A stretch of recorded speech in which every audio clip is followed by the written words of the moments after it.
Well, thank you both for taking the time today. I've watched the first couple episodes. I can't wait to see the rest of it. I mean, it looks like it's going to be a wild season, Yes.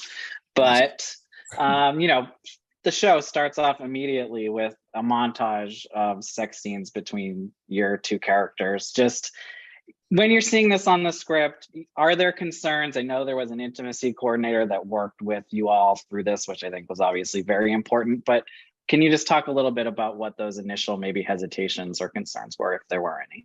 Grace, you want to go? You want me to go? Yeah, I mean, I'll say when I read the scripts, it was terrifying. I was like, Mm. oh man, this is gonna be scary. This is gonna be, I'm gonna feel very exposed and self-conscious. And um just reading it, what made me feel better about it was that these scenes were so necessary to the story, and none of them felt exploitive in any way, and they were all necessary to the characters and really important to show the dynamic between them, and how the sexual dynamic changes throughout the season, and Yeah. how real that felt. So that made me feel a lot better about it. And obviously the intimacy coordinator and Jackson, and making everyone felt so comfortable, and creating a safe environment. So Yeah, I think uh, it's so specific to who you're working with, and Mm. so comfortable with Grace from the start, and we were so communicative about everything that I had no worries about that, about portraying any of that stuff. I also was going to say that I haven't been doing this that long, but I think I've showed my butt and everything. So I feel like So keep it going. I just associate acting with your butt is involved in some part of the piece at one point in the story. So I It's a don't good know. outset to have. that's why they cast you. I know. They told me that. I didn't believe it. Yes. They said it was a 5-month casting process, so I guess that's what sold them. Yeah.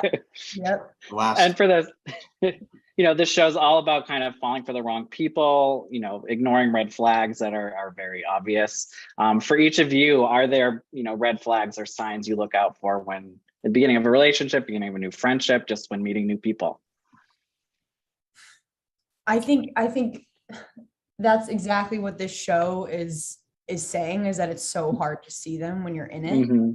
When you're drawn to somebody and you are enamored with somebody, you're blind to those red flags, or you justify them. And I think in my personal experience, I've only seen the red flags, looking backwards, Yeah.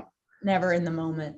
So, but obviously dishonesty and all of that sneaky stuff. Yeah, all the sneaky stuff. That's a red All flag. the little sneaky stuff. Are you thinking, Jackson? He looks deep in thought. I'm zoning out, but I'm also thinking about what a red flag would be, and like, what can I say on an interview? I feel like yeah, you can tell. What Grace said, you can't really tell. You can't tell that it's happening when you're in it, because you're so infatuated with the idea of being with someone who wants to be alone. Everyone's so afraid of being alone and being hurt, being lied to. Everyone has trust issues, no matter what, from being a child, because your parents are inevitably going to do something that makes you not trust them, and it's going to carry over, and no one wants to get hurt in that way. So you either don't want to deal with it and you move on, and you start doing questionable things yourself, or you kind of crumble. And those are the sides of this. Well, hindsight is 2020, as they say. Yeah. So you realize it later. Yeah. Well, thank you both for your time. I can't wait to watch the rest of this season, and congrats on it all. Thank you so much.